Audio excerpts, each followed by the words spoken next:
Hi, everybody. This is RX Improv, the art and science of improv for mental health goals. I am Jude Treder-Wolff. Most of you know that, and now all of you know that. This workshop is going to we're not going to talk about clinical treatment. We're not going to talk about sitting in therapy with people and that or dealing with symptoms and that approach to mental health. What this workshop is about is more of a big picture look at how improv can play a role in 21st century mental health. And also to talk about what is unique about 21st century mental health. Because we're in an unusual time that's never happened in all of history. And we are going to have to manage a level of change for a lot of time to come that human beings may never have had to manage until now. And improv can play a unique role in preparing us for the unpredictable, the unfamiliar, the uncertain, and to play a role in creating what is going to happen rather than to be simply impacted by events.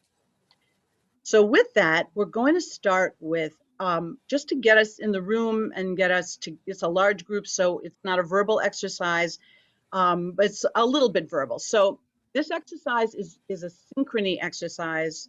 It just goes like this. I'm going to lead, I'm going to do a movement. I'd like everybody to do the movement with me. And at some point, let's make sure we're all doing it. At some point, one of you stops moving.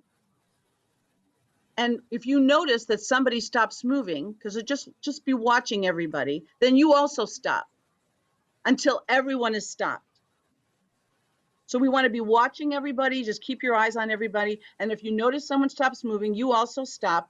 And when we've all stopped, one of you just say out loud, let's tap the top of our head, just name what the action is going to be and do it. And then we'll all do it until we all stop doing it, freeze, or just pause. Then somebody says out loud, and then make an initiation of some kind. We're just going to do a few rounds of this, not for very long. But the idea, it's a nonverbal exercise except for saying, let's blank. So if you want to offer that, just offer something. So I'm going to start the movement like this.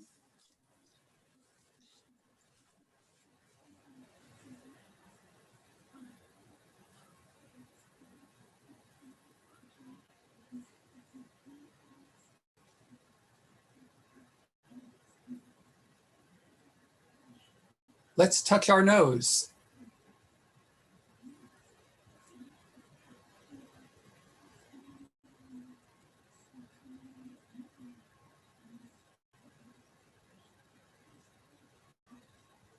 Let's clap.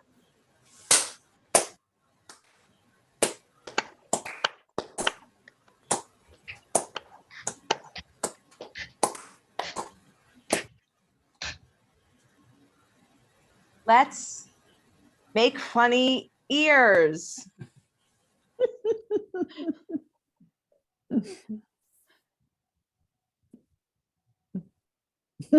Hi, Wendy.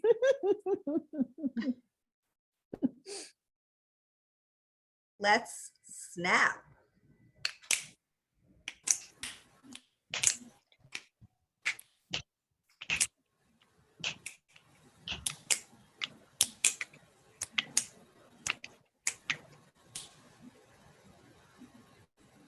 Let's look surprised.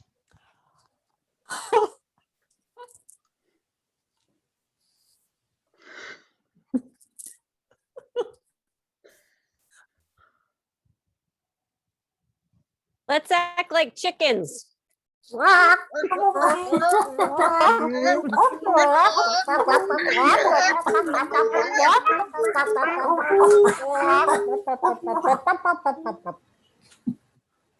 Let's roll our arms.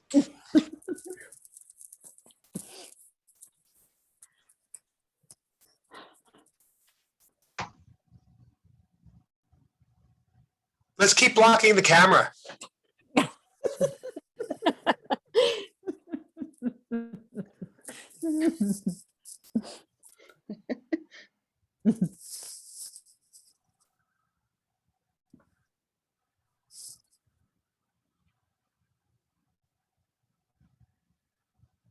Let's pull our ears.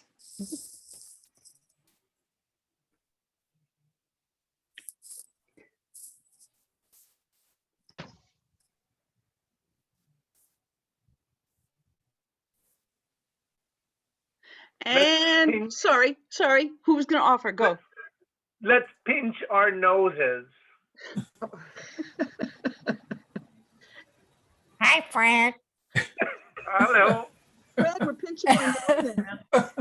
Welcome. Sorry, guys. And I'm going to call this game. All right. Thank you very much for playing. Thank you. Thank you for initiating. Okay. There's a lot of great science about the power of moving in synchrony. Improv and matching is a very powerful tool that we use in improv, is matching body, matching emotion in order to get on the same page with another person. Movement and emotion are very powerful ways to do that. Therapists can apply this concept very easily by, even on Zoom, I'll find myself sitting and holding my face the same way as someone is holding their face, or moving back when because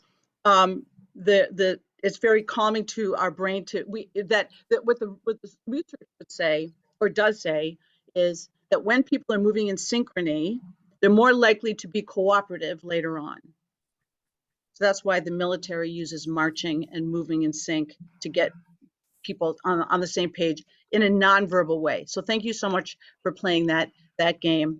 I want to jump into an exercise that then, and after that, I want to show you some PowerPoint slides. So this is how it's going to go. I'm going to do an exercise that involves a few people, and then anybody else who wants to join. I don't want to pressure anybody in a group this size in a 2-hour workshop where it's kind of packed to do stuff if you just want to, if you don't want to feel pressure to play in front of other people. In this workshop, there's no pressure to do that at all. And yet you're welcome to. So we'll take that as it comes. But this first exercise will go like this. Some of you guys have done this in a class with me before, so that's why I chose it. But I want to make the hypothesis before we do this exercise that in therapy and in improv, we can start anywhere, and that we can connect ideas and stories in a way that will surprise us and delight us. That hypothesis, I think we might be able to make happen.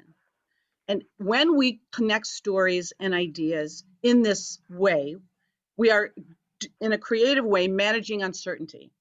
And that is one of the therapeutic values of improv, is managing uncertainty. So for this game, how it will work is this. 2 people, and I've asked a couple of people to help me out with this, so you don't have to worry about volunteering. If oh, Stacy, I don't know if I emailed you, but you would be included in this group of people. If you've done this exercise before, we're going to use it to make this point, and then you can join us in the second level of it if you're interested. So it goes like this: 2 people will be on screen. We will get everybody else will turn their cameras off. 2 people will be on screen. Don't do it yet. Don't turn your cameras off yet. We will get a suggestion from the group for these 2 people to start a conversation as if they're at a party, because improv is really starts with conversations. We have conversations all the time in life. Hopefully they're not scripted too much. Hopefully they're organic and spontaneous, and they're responsive to another person. And we don't think of that as improv, but it actually is. It's being in the moment and joining with another person. So what I'd like the 2 people who start, and I could name 2 people, or you guys could, I could just pull people from this group or you guys can volunteer, is to tell the truth. So if we said that if the theme was tennis, and your truth is, I've never played tennis in my life, then that's what you say. Just talk about it for real, like for real, not making stuff up, just talking for real about anything that comes to mind, back and forth. And then don't let this go on too long. Anybody who's listening, you're here, let's say this theme was tennis and somebody says, I never played tennis in my life. Nobody in my family is athletic. I was always afraid that the ball would hit me in the face. And so, or I would run screaming around the court. And somebody is inspired by the word, what word could inspire you out of that? Somebody pull a word. Court. Court. Somebody's inspired by the word court. So they'll pop their camera on and the two people will immediately stop talking and say, oh, let's say it was Stacy that popped on. And they'll say, oh, Stacy, hi. And she'll say, oh, I heard you guys use the word court. And then say, I had to go to court. I was on jury duty. And then tell a true thing until somebody else, and somebody, when one person pops on, somebody else can say, so of the two people that are up, say something like, that food looks delicious, I have to go, and turn your camera off. So there's just two people up. We're just gonna do a few rounds of this. Don't let people talk too long. Let yourself jump in, anybody who's willing to do this that's done it before, but to say, hey, you know, say it was Christine and Fran that were up. Christine, can I talk to Fran for a minute? And then Christine, sure. Fran, I heard you say double decker. I rode on a double decker bus once. And then, oh, really? Oh, well, until a few people. So it's just interconnecting stories like that. So we have two volunteers of people who've done this before. Just put your hands up so I could see Christine and Fran. Christine and Fran. So everybody else will turn their cameras off. Christine and Fran, we will get a suggestion from, so Lisa, you want to turn your camera off? Just so you're not, okay, okay. Okay, so let's get a suggestion of something for them to start talking about. Put it in the chat or say it out loud, it's okay too. Hamburgers. Hamburgers, there you go. I almost had hamburgers for dinner tonight, but I decided to have fish instead.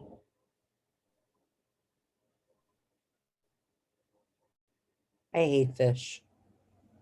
I did like that Beyond Burger. Oh, I put so much stuff on it, it hid that it wasn't really a burger, which made it really good. I have never had that Beyond Burger. I'm not, I'm good with like a good grass-fed beef burger. And sometimes I really crave it. And I will tell you when I was eating Vampire though, right? Like vampires crave meat. I know. Just saying. I know. Well, while I was eating my fish though, I was like, tomorrow I'm going to have a hamburger. Christine, I heard, hi. Hi. Christine, I heard you say fish. Yeah. Yeah, can I just talk to Christine for a second? Sure. Bye, guys. Okay, bye, Fran. Fran. So I went to Trader Joe's and I got this this bronzini frozen, and it was unbelievable. And I put this like rosemary vinaigrette. I got this recipe and I put this rosemary vinaigrette over the bronzini. Oh, so good. That sounds delicious. Now, did you have to defrost the fish before you cooked it, or were you able to just cook it frozen? Yeah, hi. Hi, hi, you guys. I was just, Stacy, I just heard you talking about Trader Joe's and vinaigrette. I just want to tell you, I had this amazing like peanut vinaigrette from Trader Joe's. Do you want to just talk to me? My Or? fish is almost done. Okay. Hi, Christine. Hi, so you were saying about a vinaigrette? Yeah, it's got like peanut sauce and jalapenos, and it's got this little kick to it. So you take a bite and then it's like, it's almost an experience in and of itself. Yeah, it's like that sweet savory thing. I love that. Like chocolate covered potato chips, right? Like exactly with the salt and the sweetness. Yeah. Hey, Stacy, can I just talk to Beth for a second? Sure. Bye, John. Bye, Beth. Stacy, hi, So Beth, John. I heard you talking about spice. I have to say, I'm like so fascinated with spices lately. I can't get it like hot enough. And so I looked up, like what the best spices were for the mouth. And it turns out you have 4 taste centers, salt, sweet, sour, and bitter. And there is no pain, there is no taste receptor for hot. What that is doing is it's pain. So I like pain with my sour. Hey, John, Hey, I Beth. want to talk. Hi. Excuse me, Beth. I need to talk to John. I heard you say hot. And I just bought an air conditioner from Amazon, and I just turned it on today because it's so hot here in California, and I'm so disappointed with this air conditioner. I paid $400 for this air conditioner, and it's just like, it just kind of moves the air. Yeah, I saw those. Okay, pause for a minute. You guys are doing fantastic. Now we're going to level up just a little bit. So everything you're doing, as you're talking, you're saying, actually, so you're saying it's, for example, it's really hot in California. And then what I'd like you to do is to add, I hate the heat, or I love the heat, or, the heat, to say a strong point of view about the thing, each of you, and then look into the camera and say, are you with me? And anybody else for whom that is true, turn your camera on for a second. So so when you say, oh, I really hate the heat, for example, anybody who hates the heat, just turn your camera on. And then we pause. Wow. Wow. Wow. You're right. And then you'd be like, oh, yeah, right. And then you guys continue. And then you guys turn your cameras off and continue your conversation until somebody tags you out again. So I'll go now. Got it. So so Amazon sent you a crappy air conditioner? Well, it's just like it doesn't cool anything off. And I need to be cold. I love being cold. Is anybody else with me? I love being cold. So then I can put a sweater on,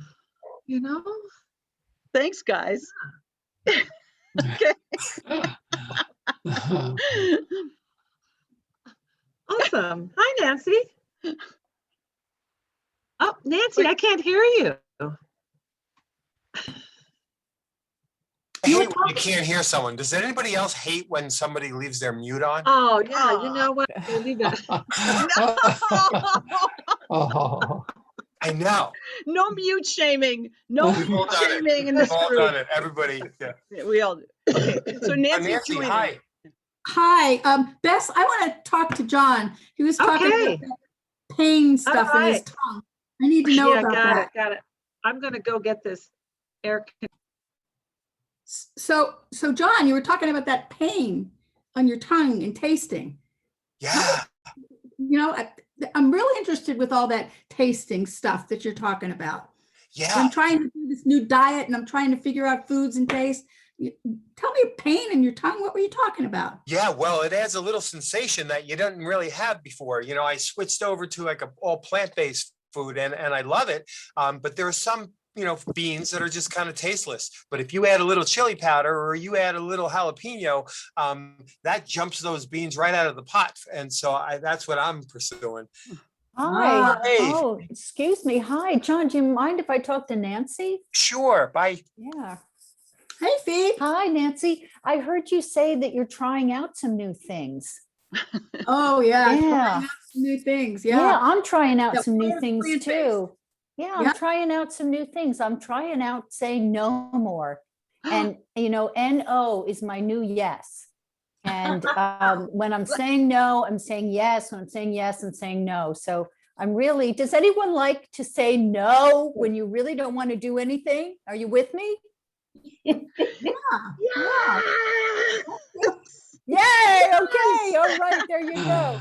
So I just feel like, I'm in this new territory, saying yes, saying no. And my mantra now is it's the new self-care. I won't take it personally when you start saying no to me. I got it. There you go. That's what a good friend is for. Hey guys. Hi. Hey Nancy, I'd love to have a little chat with Phoebe. Oh, bye, Nance. Bye. Yeah, right. Because I heard you talking about the saying no, and you know, setting boundaries, finally getting there, like in my right, 70s, yeah. you know, I ninja my way in Right, there to right. those boundaries. Feels good. Now, is anybody else here having trouble with, you know, not holding that line? Mm. Yeah. Yes. Mhm. Well, Makes all better the late than difference. never, Diana. Yeah. Because it's, you know, now it's like I'm in my 70s and this is my time. You know, Mhm. it's like Right, time to it's your show time. up, really pay attention. Yeah, it's your time. Hey, can I talk to Diana for a bit? Hi, sure, bye. Thanks, Phoebe. Diana, I heard you Hey, talking about Galileo. ninjas. I thought that was awesome. I've always wanted to be a ninja, you know? You had Oh, like those you got awesome the look, moves. brother. Wow.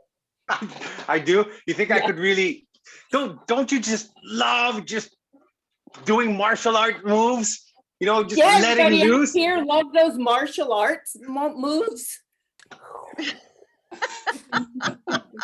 I grew up watching Bruce Lee. I absolutely love it. You know, the kung fu, the martial arts, just thought it was fantastic. Yeah, it's so crisp and clean, you know, and Yeah, not violent, but straight. absolutely. The discipline. Oh, was the leash? Oh, hey, Diana, could I talk to Khalil for a minute? Sure, I'll see ya. Oh, see ya, thanks. The food over Bye. here is great. Hey, you love Bruce Lee? I love Absolutely love Bruce Bruce. Lee. You know I what my know. favorite thing Bruce Lee said? Be like water. Did you ever hear him give that talk about be like water? I haven't, but I would love to hear. That sounds awesome. Be like water. Just That's all I can remember, but it's absolutely amazing. And I'm not That's like all you water, but I would love to be like water. Call this game a scene. Thanks everybody. Thanks everybody. So let's all come back on and let's look at each other. So did we find some interlocking stories, and did it surprise and delight you? I don't want to trick anybody. You don't have to tell me if it didn't delight you. You don't have to hurt anybody's feelings. But if there was delight, where did it come from? Any thoughts? It felt delightful to me. I mean, I just threw that word ninja out, and it was to have somebody pick it up was really fun. Yes. To hear that word said again. Unexpected. Yeah. This felt like it was doable, that it was a stretch zone enough, but I felt like I could do it because I was in there with people. And so sometimes improv is a real big stretch. So I felt like, yeah, this is doable. The warm up was such that there was a lot of invitation to jump in. Great. That helps so much to think. That's very important what you just said, that it is doable. Yes. Anybody else have any thoughts before I launch into my thing? The reason, go ahead, Stacey. Right. Go ahead. I was going to say that, you know, we're listening and we don't know what the connections are going to be, but if we just allow ourselves to just let something land on us, then it does. And then it's really to accept the offer that's made and then just go with it. So it's kind of neat to do that. That was fun. Yeah, that makes it fun. Yes, I see Nancy. Yeah. I really like the interplay between when we're doing the individual dyad thing and then when the group comes in, because it's like doing sociometry, the vote with the group. So it's a nice rhythm between the two individuals and then the group support. And I like that. Great. That was exactly the intention. So thank you for that. And I see, does anybody else have a comment? I thought I saw a hand. No? So I just want to say this, if you do this exercise, I didn't do this today because I just bailed on and completely forgot this housekeeping note. It would be easier to do the jumping in, like when you say, hey, are you with me, guys? If we just did camera covers like that, instead of turning cameras on and off. Yeah, I just didn't prepare. I just didn't think, I forgot to prepare you guys to have a camera. So if you do a Zoom exercise like this online, it's easier and faster to have everybody do a camera cover and then take the camera cover off and the camera cover on, then turning cameras on and off. There's a little bit of a delay with the camera, and you did great. I'm just saying that that speeds things up a bit if you use camera covers instead of turning cameras on and off for that kind of sociometric exercise. And you just never know what kind of connections are possible. So, you know, the mental health side of improv is really about brain plasticity and about accepting new ideas. If it's fun and supportive and there's a positive social connection happening, our brain is more primed to accept the unfamiliar and to try something new and experiment. And that's why the warm-up is so very critical. And so with that, I want to share my screen. Pray to God this works. There it is. Share my screen. So I want to share a couple of improv slides. Slides. They're not improv slides. Some slides to take you through a journey through time. And this, where is my next slide? Why isn't it going to the next one? Oh my God. Okay. I am clicking the thing. Why is it not going? I'm having, okay. So I called this workshop The Science and Art of Improv because improv is an art form.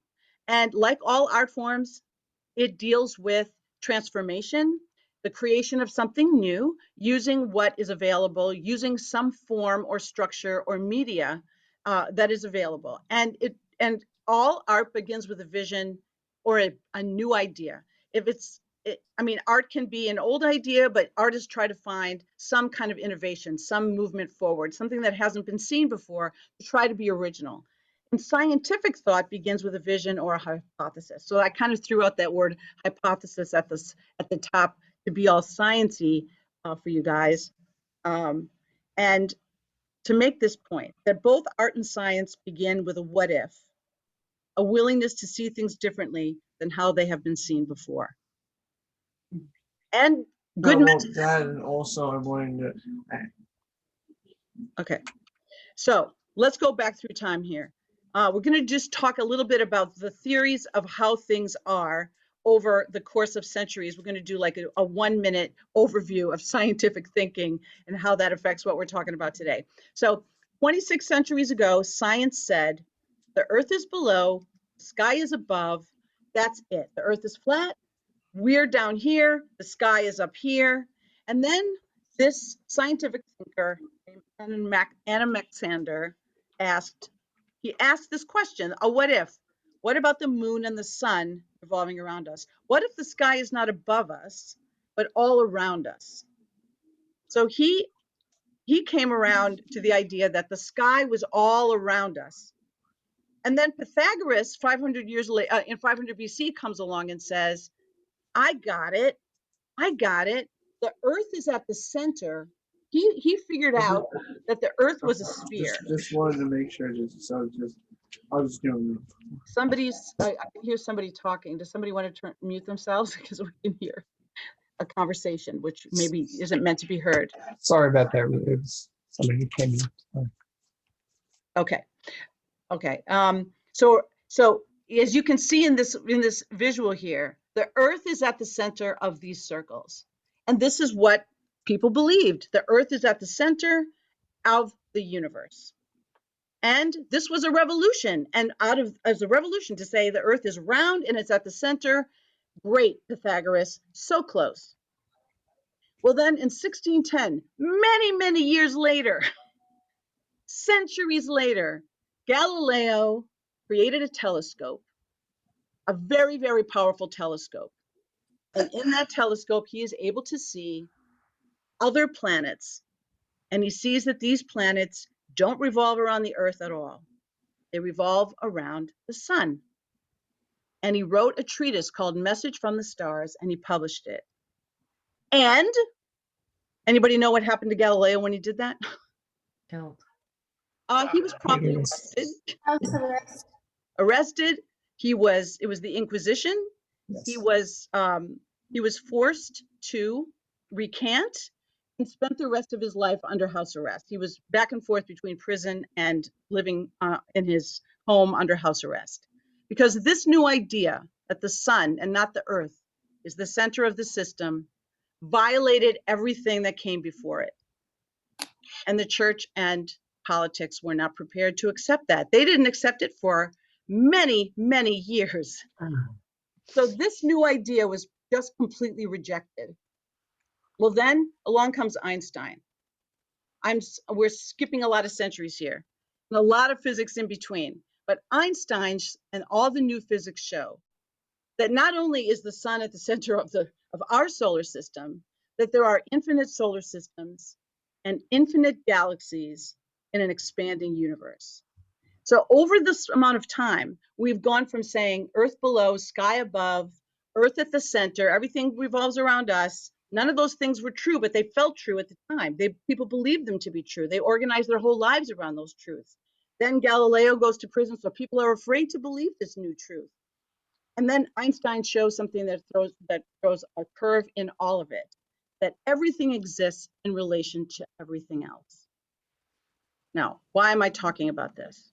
Because we live in a world where networks and relationships are the driving force of everything.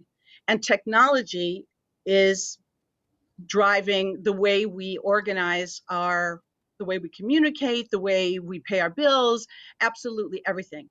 And with that, well, this next slide really says it, but this one, that the accelerated pace of change that we are living through now is considered a mental health challenge, because we are not used to this fast of change.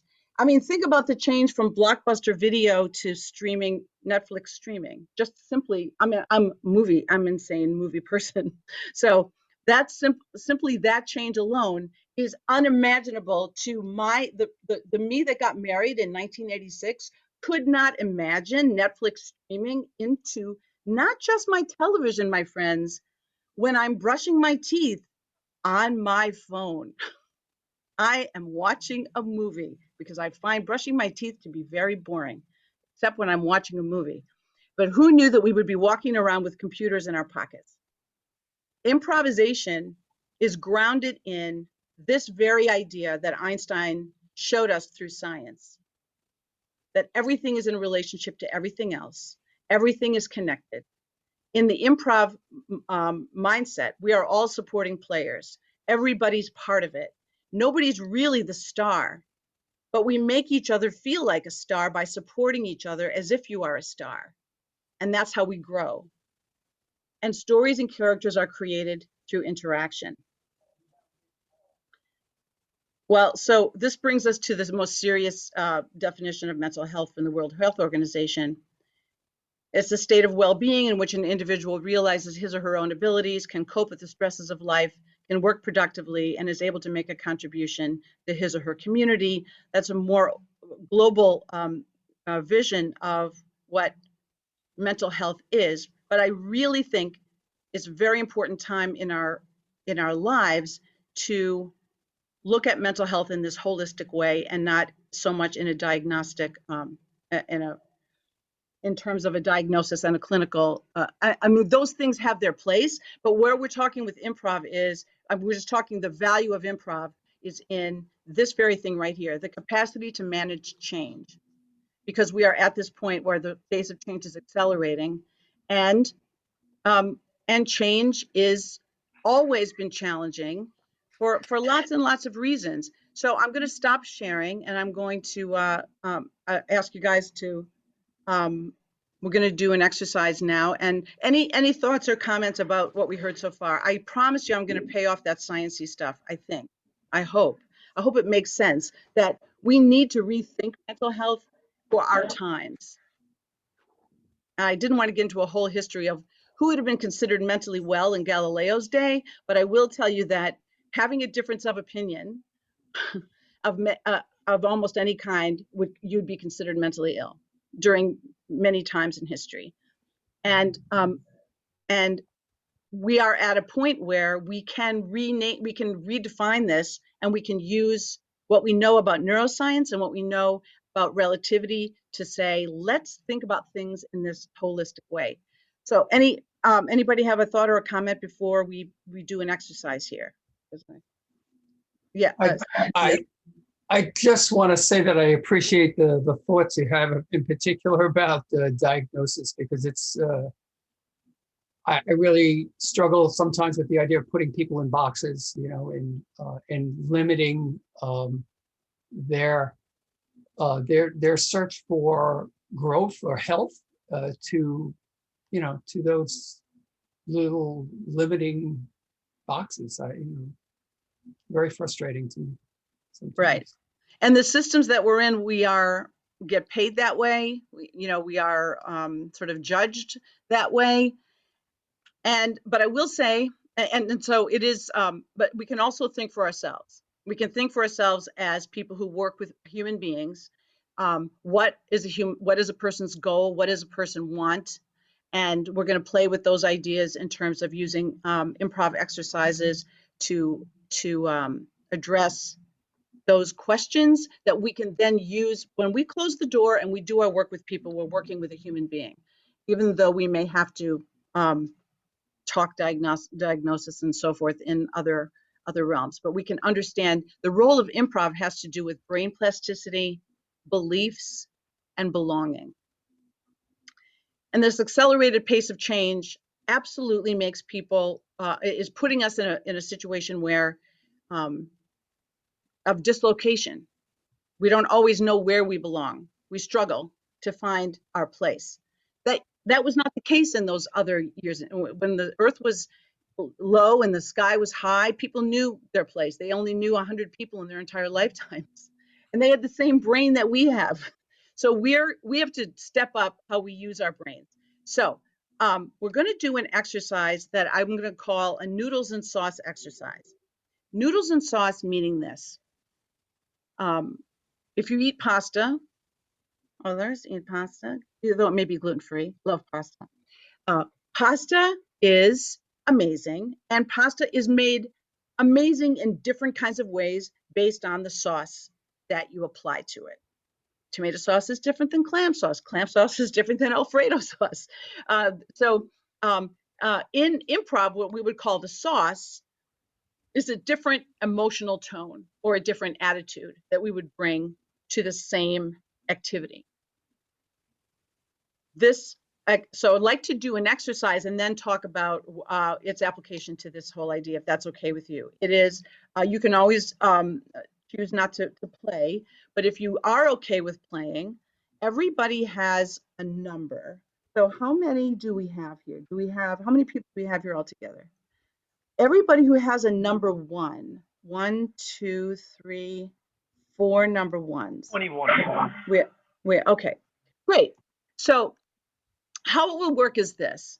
We're going to go up in teams, and you're going to be we'll start with the people. All the people that have a number 1 are going to leave their cameras on, and everybody else will turn their cameras off. So we get to, we're going to give the stage to the people that are on team 1. So let's all give, if you're audible, let's give them a big hand for going first. Woo! Yay! Bravo, bravo. Number 1. Now, what we're going to do is, even if you're all number 1s, we're going to have to speak in an order. So I'm going to give you an order. This will be, so Cameron, is that how we say your name, Cameron? Yeah, Cameron is number 1. You're going to have to speak for this one. Yes, Cameron. You'll be first. Bess will be second. Lisa third. John fourth. Celeste fifth. Now, what you're going to be doing is counting to 10 out loud. I'm going to do one for you, and you're going to be counting to 10 as a group. You are seeing something unfold, and you're going to count to 10 with an emotion that will be based on the suggestion that I'm giving you. So, for example, if I were in the group and I was seeing, well, I don't want to do this one. I'm just going to tell you what it is. So I'm going to say, you're going to start with a sense of an emotional state that Cameron's going to set, and what you do with your body based on what you guys are seeing. And you're going to be counting UFOs as they show up one at a time with intensifying emotion. I will leave Cameron. So you're each going to go twice. So Cameron will start, then Beth, then Lisa, then John, then Celeste. so that by the end you've each done a number twice, and so intensify until we get a sense of what you guys are feeling.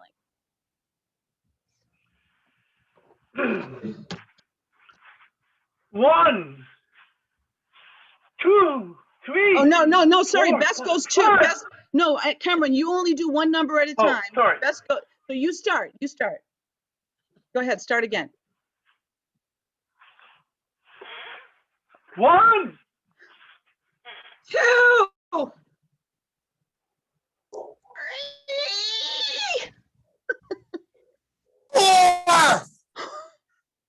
5, 6, 7.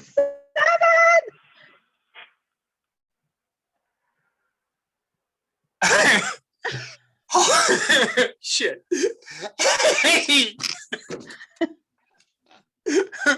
I thought Lisa was 8. I thought she was just 8, 7. She did. I fucked it up. 1, 2, 3, 4, 5, 6. Oh, sorry.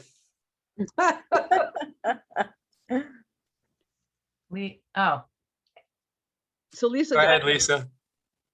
Oh, sorry, I froze up. Is it my turn? Yeah. Okay. What number are we on? You're at 7.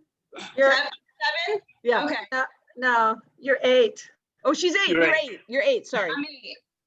Okay, so 8, 9. 10. I can't believe it. Yeah, yay! They did it. Good. Jumped right there. I saw those UFOs. Okay, so let's have our number twos. Take the stage. Big hand for number 2.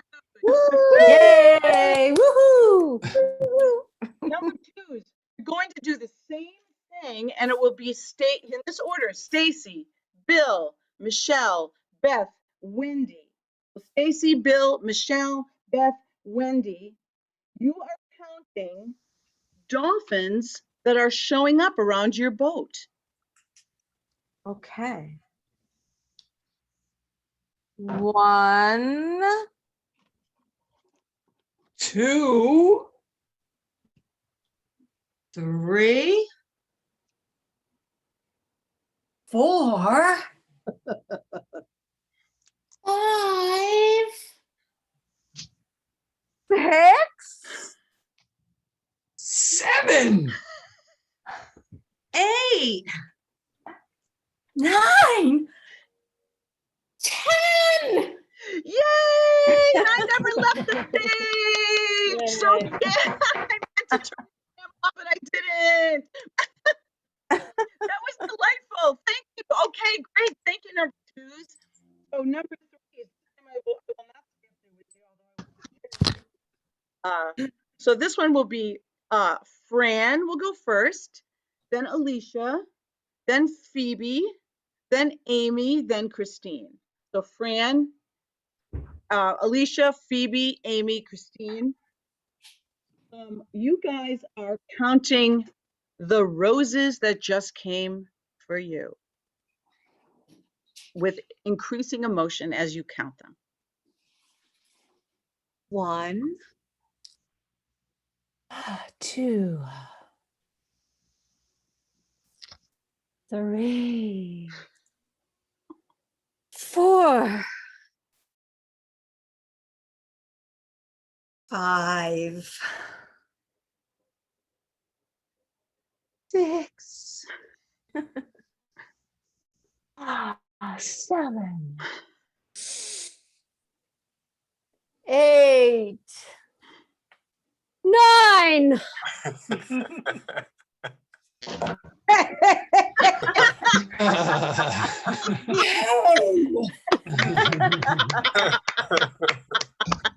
Yay! Thank you. Okay, I remembered to go away that time. Sorry. So we have number 4s. Number 4s. Great. Number 4s, you are counting. You're looking at you know, one of those it looks like it's let's say it looks like a honeycomb, kind of has a hole in it, and cats love to go in there. They just love to go inside these kind of enclosed spaces. You're watching kittens as they emerge out of this thing. Oh, sorry, I didn't give you numbers. I didn't say in order. Tom, Diana, Nancy, and Lori. Tom, Diana, Nancy, Lori. 1. Ew. You're muted, Nancy.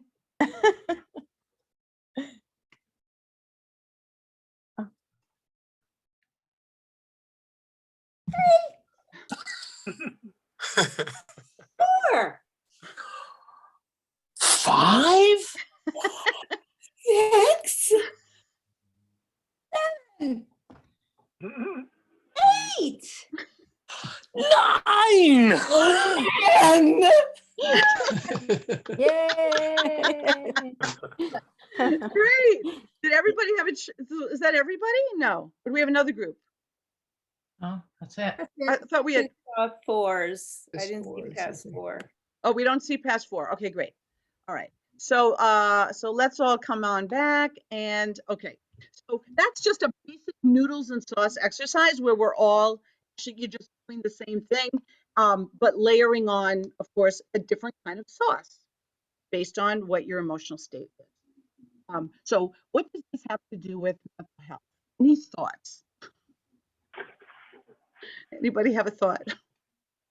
Why this might be a useful game in terms of what this has to do with mental health? I'm not saying you might, I mean, you might do it in a therapy group, but go ahead, Beth. Well, it's just, it gives a chance to play with self-expression, doesn't it? Yes. With other people in a safe way. Yes. Well done. Yeah. Oh, I'm sorry. I think that 1 to 10 also teaches you to titrate the emotions. You're connecting, but you're also titrating from 1 to 10, kind of an intensity. Exactly. You have to listen to your fellow players, you know, calibrate how the group is doing it. It doesn't take a lot of thought to do that, but if people have trouble, it's a attunement kind of thing. At the same time, expressing yourself. Somebody had their hand up, I thought.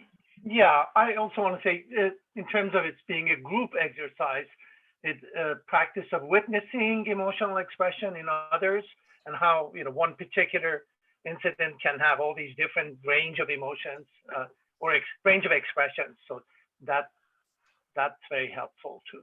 That's sticky. My thing's so sticky. Yeah, so to see a different range of emotions, and it's also empowering and encouraging.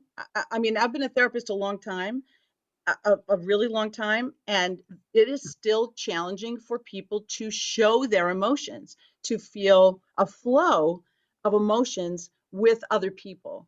There's lots of reasons for that. I think some of it is, you know, conventional thinking, and there's self-protection, the sense that it's not okay. The more fluid we get with self-expression, we actually make it more okay for other people in our lives. If we're more fluid about emotions, we don't have to demand it from other people. It's part of that exercise that we did at the beginning where Fran, you want to say something? Go ahead. No, I'm just listening. Oh, you were doing this, you were lotioning. I was. You were not motioning, you were lotioning. I really didn't want to miss it if you wanted to say something. But this is Michelle has her hand up. Oh, go ahead. Sorry. Oh, I'm sorry. I was just thinking that I think it's just beneficial when people seeing other people's how they show their emotion, because some people are just so afraid to show emotion that it's just, you know, more accepting for everybody. Agreed. Thank you for that. Yes, more freeing. Yes, go ahead, Lisa. I think also what can make it safe, especially for kids or teenagers, is it's a shared experience. So that creates some safety in that they're not having to come up with something to react to. Everybody's reacting to the same thing. And though the expressions might be different, because it's a shared experience, like everybody is reacting to the same thing, I think that can create some safety for then, you know, more self-expression and more individuation and whatnot. Yeah, good point. Exactly. So I would like to do another version of this with just a little bit. We did all some really like happy ones. So let's experiment with a little more complexity with the same exercise. So let's have number ones back again, and I promise you I'll leave you alone. I won't stay on stage with you. Makes me so happy to be on stage. All right, so we have our number ones. Great. Do we have now you're different on my screen. So we could do the same order. So Amran is number one, then Bess, right? Two, That's mine. right then now. Lisa, then John, then Celeste. Is that how it went? Okay, so Amran, Bess, Lisa, John, Celeste. So now what is happening is you are watching people one by one, the last 10 people get off the plane, hoping that your loved one made it onto that plane, and they did not.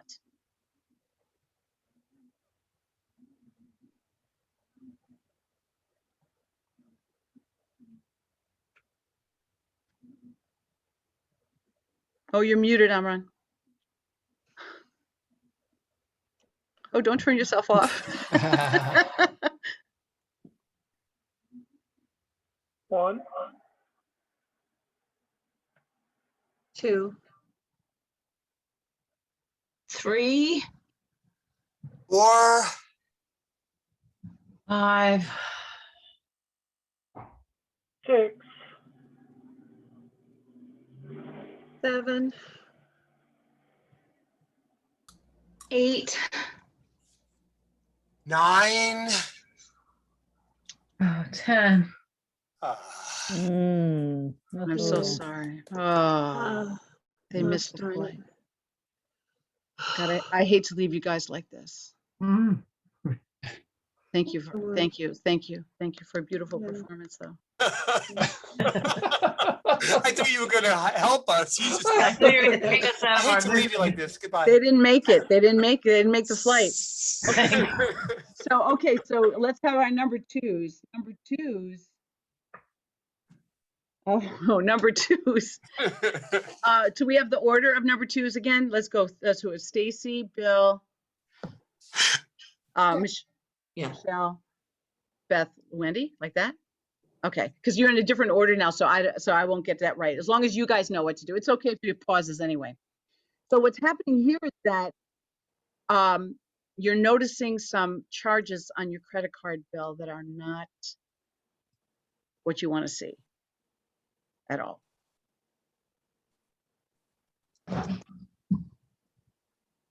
One, 2, 3,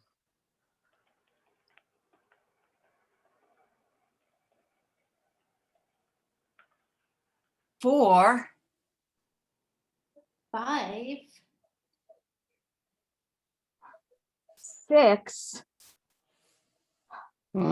7, 8, 9,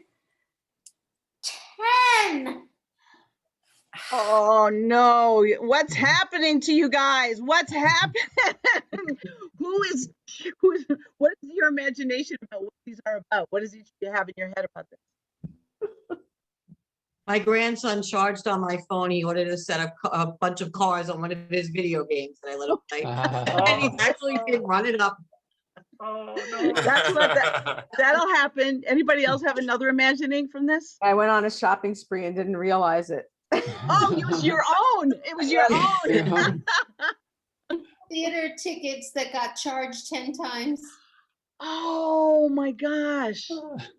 Anybody else? Big fraud, and it was just going to get worse. Oh, fraud. Yeah, well. Yeah, unrecognizable charges. Oh my goodness, yes. Bill, you have any? Did you have one? I was just thinking that, I didn't know where the hell these things were coming from, so maybe fraud or something, Okay. Yeah, I'm sure I would have had like they're cheating on me. That's a hotel charge. That's a restaurant I've never been to. That's lingerie I've never received. My go-to. All right, but thank you very much. Lovely acting. Okay, let's have our number threes. Number 3 is, oh my goodness, you have the same. Okay, you know your order, by the way? Mhm. Okay. It's so interesting. You're gonna do the reverse of what it was. You're counting the roses that went to someone else from someone important to you.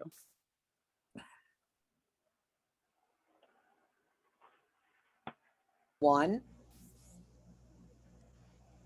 2. 3. 4. 5.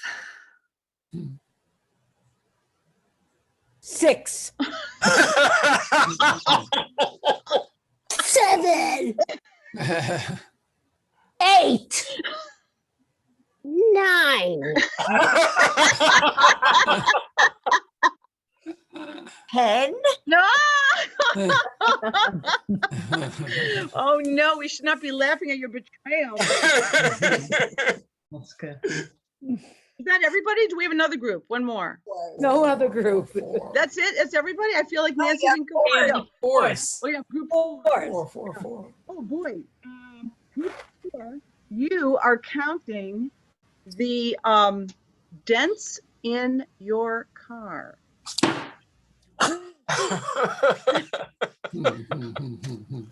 Not my car. Oh, your start, Tom. 1. 2. 3. 4. 5. 6. 7. 8.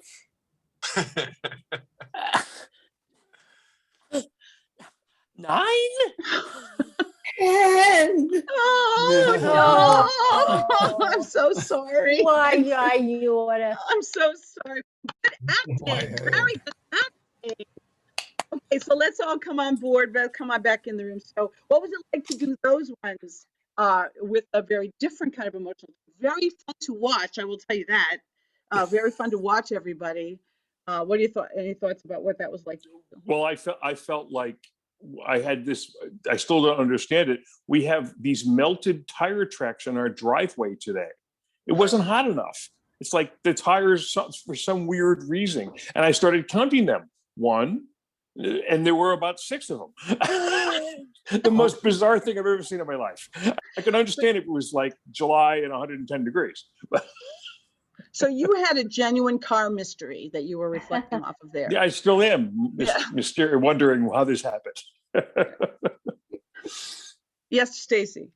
So, in working in this field, when, let's say with, doing anger management workshops, right, where people go from a 1 to 100 right away, and really trying to help them understand that there's a whole range of emotions, so that this could be really helpful in that you, and also, in the work that I do with teenagers where everything is just extreme, that it's it's the worst day ever, or it was the best day ever, and where's the gray? Right. What are the grades? Yeah. Yeah. Great. Thank you. Thank you for saying that. That is a very good with teens that do go to extremes, and so do we all when we're under stress too. So that any thoughts about the difference between doing a happy one and an unhappy one, or an upsetting one? I find it more fun to have an upsetting one, but there. I think because it's just fun for permission. It's just permission to do that. And that's an important word. Yes. And Beth, what were you going to say? Oh, I was going to just say that opens the door to maybe talking a little bit more about that hard situation or feeling. There you go. Yes. Could this be an intro to the freedom to have whatever feeling you have about a thing and tell the truth about it? Did you have your hand up, Celeste, or did I just imagine that? No. Okay. All right. Lisa had her hand up. What, Fran? Lisa had her hand up. Oh, Lisa, thank you very much. Go ahead, Lisa. I notice I'm more interested in the backstory with the tragic ones, right? Like there's more of a pull to like what's the betrayal, what happened, and Yeah. you know. Yeah. So as a primer, Wendy's got her in hand up working too. with a group, I'm sure those of you who do a lot of improv teaching, we tend to start with the positive so that we sort of, one, get comfortable with the activity, don't feel as at risk of just exposing ourselves, and then go to something that's a little bit more complex.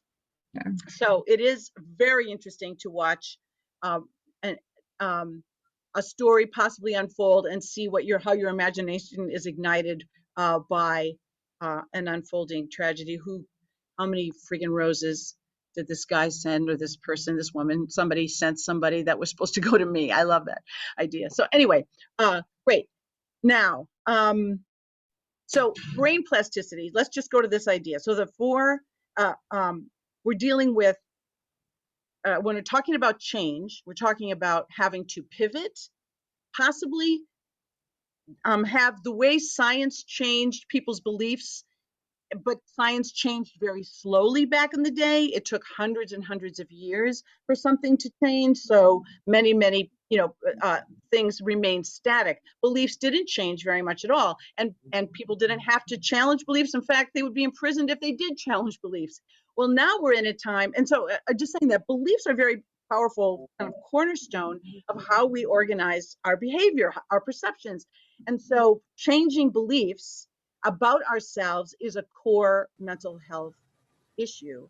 Because, say, for example, I'm going to do a 30-second version of my gluten-free journey, I shall call it. My gluten-free journey begins when I had multiple symptoms that are not fun to talk about in public. Some of them just involved a lot of pain and a distended belly that looked like and felt like I was pregnant all the time. And I really thought this gluten thing is a load of crap, and people are just pushing this idea. I mean, this was many years ago, so 14 years ago. I just didn't buy it. I thought, here's another thing. I'm already dairy free. I'm basically sugar free. Now I have to do this too. I don't eat meat. Now I have to give up gluten too. And I just didn't buy it. And my doctor said, and I said to my doctor, well, I never had these symptoms before. I was old. And I'll finish by saying, and she says, things change. And of course, that made me infuriated because she was correct. And she said, go, if you don't mind, do this fast and this particular very specific diet for 2 months. If you don't feel better after 2 months, then this is not your issue. And it was a very, very strict, rigid diet that was essentially gluten-free. It started with a fast, a cleanse. And I've never eaten gluten again. And I know that gluten sensitivity is a real thing. I didn't believe it. My experience taught me that this is true. And I didn't want it to be true. Obviously, I love pasta. And they didn't make good gluten-free pasta in 2007. It was terrible. The word good, the good products that they have now. I just use that as an example to say beliefs can change through experience.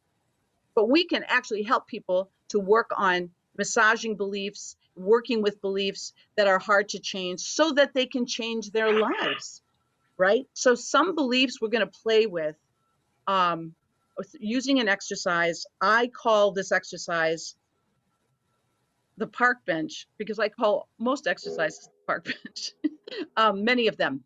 But how this exercise goes is this, and I'm not sure everybody can play it, but we may go into breakout rooms if you really want to do it, or we'll just watch some people do it, and then we'll see where you stand, how you want to go forward.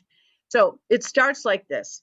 We'll have two people that are sitting, we'll leave their cameras on, and these two people will be as if they're sitting on a park bench just talking. So they'll be, they don't have to, well, on Zoom, it's much easier. We're looking out and you're looking at each other while you're looking out. And we're going to take a belief that might be a belief that people struggle with, not something like gluten-free things, but we'll take a belief that people struggle with, like, I have a bunch of them, so I'll give you one when you're up.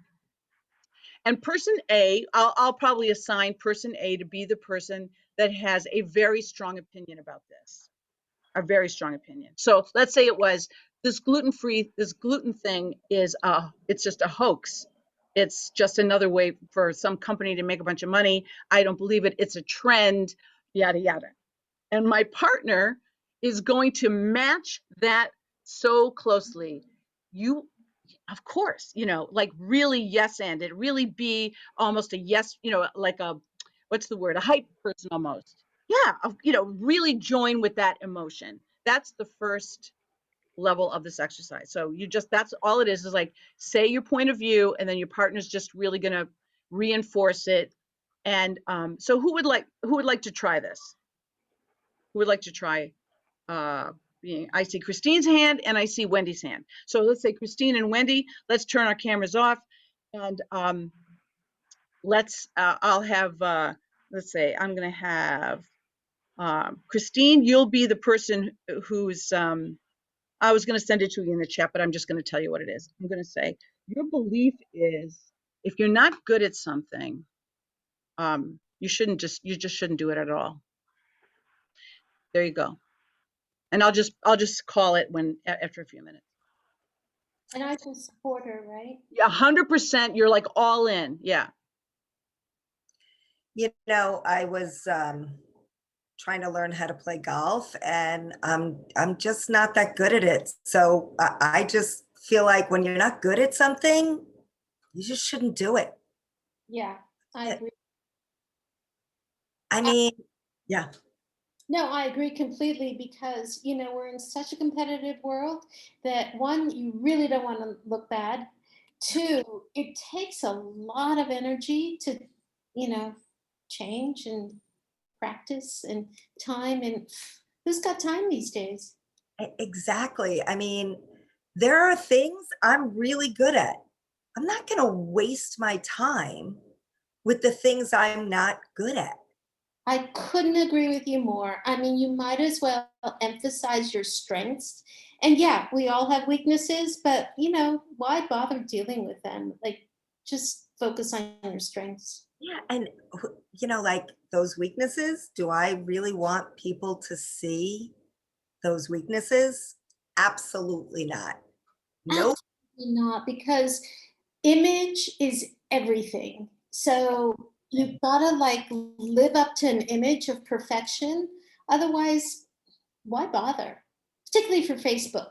Like, you got to be perfect. Oh, all social media, right? Like, and perfection. I mean, the thing is some people think perfection is like, oh, you're a perfectionist. That's not a good thing. Why wouldn't I want to be perfect? Like, you know, I'm a Virgo and we are all about perfection. I mean, let's be real here. I want to be on top of everybody else. Those other people can not be perfect, but I'm going to be perfect. Okay, scene. Great. All right. So, wow. It went from if you're, it's all true. It's like if you're not, oh, let's leave Wendy, stay up. So now what you're going to do, I'm just seeing my hair. Now you're going to do the exact same thing, except now you believe the exact same opposite. So just do it with even more energy, the opposite point of view. And Wendy, you are right there with her. You're two peas in a pod. You know, I just feel like people have a tendency to give up too quickly when they're not good at something. No, like that's the whole point of life. Like, we're learning. We are learning. Like, that's our whole journey from beginning to end. So a baby doesn't come in expecting to know it all. Like, we gotta learn. So yeah, I agree with you. Yeah, I mean, the evolution of human beings has been about learning all through the ages. And the thing is, what are you going to do? 5 things that you're really good at for the rest of your life? Oh, what a bore. I Makes mean, no sense. if we didn't have curiosity and a desire to grow and to like start with just one small change, we'd still be in the caves. I mean, there just would not be civilization in progress. Yeah, I agree with you. And you know what? The thing is that the world is at your fingertips when you're willing to just keep plugging along, you know? No. Just And the last thing, exactly, because the last thing you want to be is know-it-all and perfect. Yeah. Scene! I love this. Great. Great. So let's all put our cameras back on and let's now I just want to get a sense of that was, you guys just did that with such energy. That was wonderful to watch. So people watching, what I could do now is we could go into breakout rooms and you could practice doing that. Take a belief, practice doing with a partner, practice doing that, and then switching them out. Or, I mean, it depends on how excited you are about actually doing it, or do we watch another pair of people do a different belief? I just want to, like, if you want to do breakout rooms and try it out, put your hand up. Or if you want to watch people do it in the room, put your hand up. Okay, so we like watching people in the room. That's fine. I just want to get a sense of where you guys are. All right. So let's do one more just like this, and then we'll level it up a little bit. Okay, we're going to level up with just add a level of nuance to a piece to it. So there's two new people want to join. Just two people. I saw a hand. Lisa, was it? Yes. Great. Somebody want to join her? Somebody's going to join her, I'm sure. And by process, it's Alicia. Alicia's there. Great. Great. So your belief, you guys, do you have one in mind? So do either one of you have one in mind that you want to state as a, like one of these psychological states of mind, you know, like there's only one love in your life, so never try again. That would be that kind of thing. Anybody have one? Or else I'll assign you one. I don't have one. All right. So I'll say, Alicia, I'm going to give it to you. And I'm going to say that your thing is, yeah, all failures must be kept secret. Must be kept secret.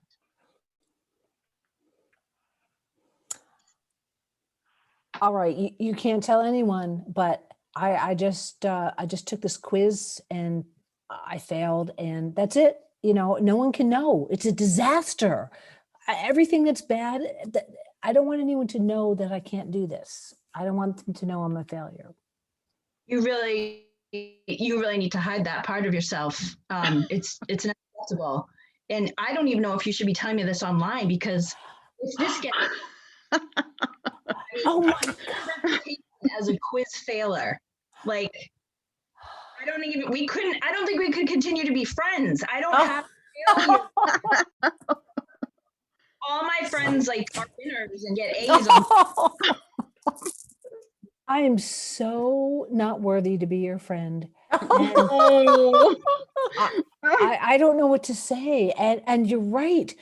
People could be listening. The whole world could know that I failed. I don't even know what to do. I mean, there's just yeah, so don't tell anybody else. I'll give you a pass because I know you usually do well on quizzes and I'm feeling like generous today, but like don't tell other people. Just, you know, keep it to yourself. Maybe even, I don't know, cheat if you have to. And then But I'm not going to tell anyone if I cheat. No. Make it look like you took the quiz for the first time. That's that. I know now why you're my best friend. Oh, is, and I do well in quizzes. So okay, great. So wonderful, great. So now you're going to just take a beat, and you're going to be the same two people, only you feel the opposite about talking about your failures. Expand. You know what? I'm liberated. I just bombed this quiz and I don't care. Who cares? I tried. Yay for me. What does it matter? It's the effort that counts. It's not the end result, right? I mean, I think that's great. I think you should try to fail more quizzes. I think your failures kind of make you who you are, right? I'm going back to school. I'm going to sign up for more classes. I'm going to fail all of them. I think I'm going to do that too. Let's just get Fs. Who cares? What does it matter? It's not like, you know, it's not like being a lawyer and passing law school has anything to do with one another, right? Like, I failed law school 3 times, and yet some people think that I'm a lawyer. Yes, and you're charging for it, and you know you're doing fine. I consider my failures to be like, I'm kind of a mentor of failure. Yes, yes, let's get a big F and put it on our, you know, our sweaters. Oh my God, the F word. Oh, very good, guys. Wow, you guys went from embracing failure to being professional failures. Like professional failures, but very good reversal there. Okay, so wonderful. So this time, let's get 3 people up, and we're going to do a little bit of a different, we're going to expand on this a little bit. So 3 new people that haven't gone before that are willing to try something. And actually, the whole group is going to help with this one a little bit. I wouldn't before, sorry. So who do we have? I see Phoebe and I see Tom and great, we have 4 people. Oh wait, you guys can all, does everybody intend to be up? Did you mean to be up? I don't want to catch anybody off guard. Okay, great. You know what? You're all going to stay up. This is a wonderful opportunity. So let's come up with, I want you to throw out ideas of beliefs that you think people probably struggle with. And then now I'm going to pick one because I'm very choosy about the exercise, but like just throw out some beliefs that could really honk people up. One is, it's too late for me to do something new at my age. That's one. That's one. But I want you to throw some more out. Let's see where we go. I'm not good enough. But let's be more specific. I'll never be good enough for, I'll never be good enough. I'll never be good enough. That would be a belief. Yeah, something like that. Let's hear some more just to see what else we have. Any other thoughts of you guys who are up or from the group? But I can't be in a relationship and still stay myself. I can't be in a relationship and still stay myself. Let's play with that one. I'll tell you why. Let's play with that one. That one is very common struggle people have. Second of all, this one we're going to be doing a song structure exercise. If you happen to be a musician, you could actually use this. You understand completely, but you don't have to use music to use a song structure. So our chorus is, I can't be in a relationship without losing myself. That's our chorus. I can't be in a relationship without losing myself. One of you guys is going to be responsible for the chorus. So that's basically, you're going to repeat that chorus when directed. And you can add a line. You could do like I can't be in a relationship and still hold on to myself. I can't be in a relationship and still hold on to myself. What would be a line you could put sandwich in there?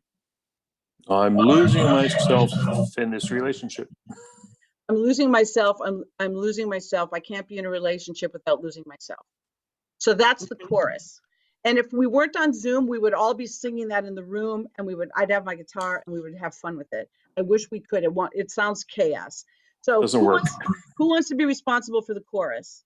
That you're just gonna, okay. Oh, I saw Phoebe and Beth at the same moment, but I saw Phoebe a little bit first. So Phoebe, you'll be responsible for the chorus, and you can sing it if you want to. That's up to you. So that's our premise. So the chorus of a song is the hypothesis of the song. The chorus is what a song is about. You know, it's the grounding lines. The verses of a song justify the chorus. They explain it.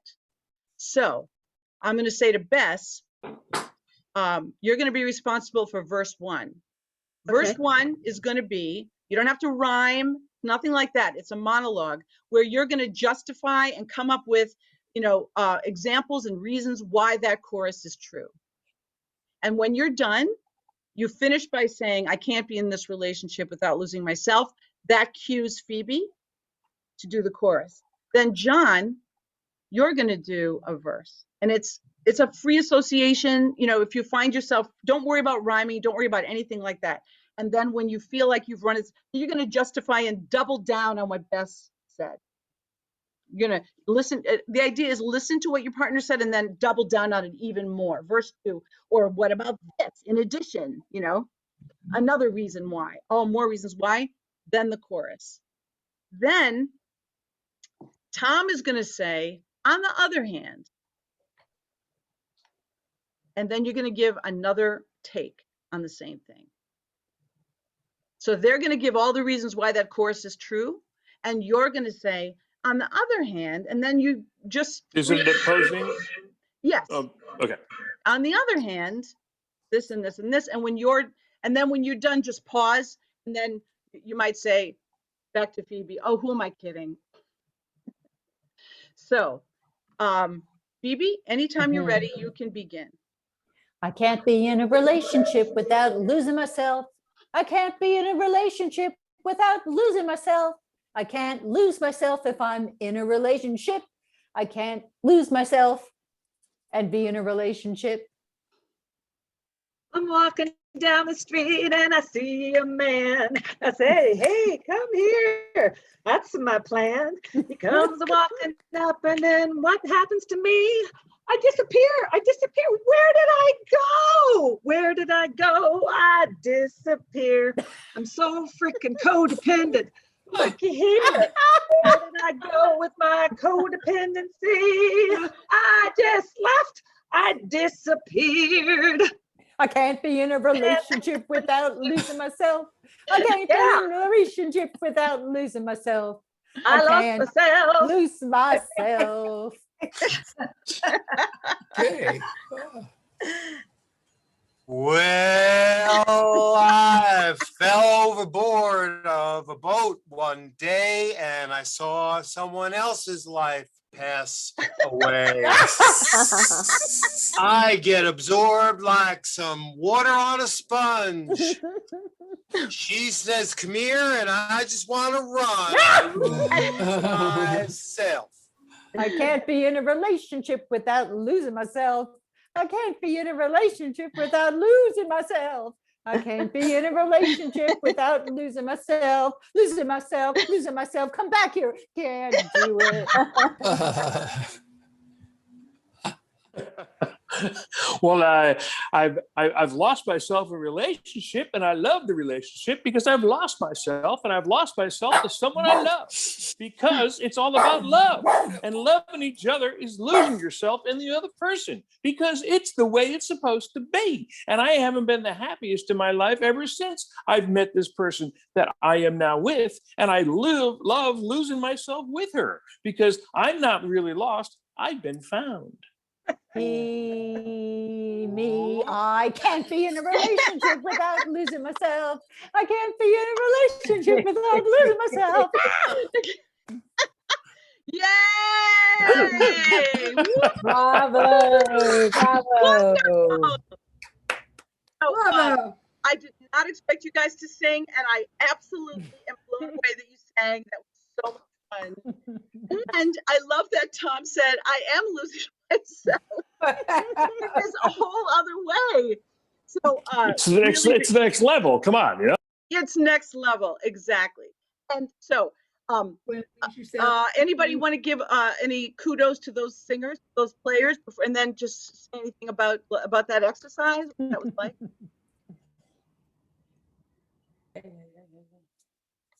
Well, you owned it. That's all. You owned it. I mean, that was impressive. Yeah, it was very impressive. Also, So, tend to think of our belief systems, at least I do, with such heaviness. And oh my God, this is such a big problem. But if I could remember to turn it into a musical, maybe maybe I wouldn't take it so seriously. Right. I agree. And this is one of the great functions of improv, is that we could take the most serious things like I can't change. Suppose we wrote a song called I Can't Change. I can't, I've tried, I can't change. And we write a song about it. There's in some way a transformational experience in putting that out there in that way. And especially if we're laughing about it. But also this song structure, what I recommend doing, we should do this a lot in addiction groups, is you take the belief as it is. If somebody says, I can't, I can't change. I can't, I can't give up sugar. I can't. And then you let that be the chorus. Let the verses support that. Look how many times I've tried. It never works out. I go crazy. I'm not myself, and I just don't. It never works out. I can't change. I can't change. I can't change. I can't change. Then another verse with another sad, true story, and then the bridge, which is the role that Tom took, is somebody saying, on the other hand, I did change my hairstyle from what it used to be, and that was kind of good. I did get out of a relationship. That was a big one. There are things I've done. I graduated from high school. That was a change. And on the other hand, there are things I have done that maybe make me think there's a possibility that I can. And then you can always end with, oh, who am I kidding? I can't change. I can't change. I can't change. I can't. But just the sharing of the ideas, or you could start with the positive thing, and then the positive thing like I can change. And on the other hand, what if it all falls apart? It's just giving the both angles to the thing and looking at things from a kind of depth in a creative way, and using each other, using the group to do it. So with that, unless you have a discussion point, I just want to go, I'm going to share my screen with you again. And yeah, I'll say just one thing real quick also. I do narrative therapy. I'm a drama therapist, and I do narrative therapy. And a big part of our work is to thicken the plot of the non-problem saturated stories. And this is a great way to do that, because people come in usually with these problem saturated stories of themselves and their fixed identities and how they can't change. And then, you have to really work to engage them in a conversation that pulls out all these other aspects of them.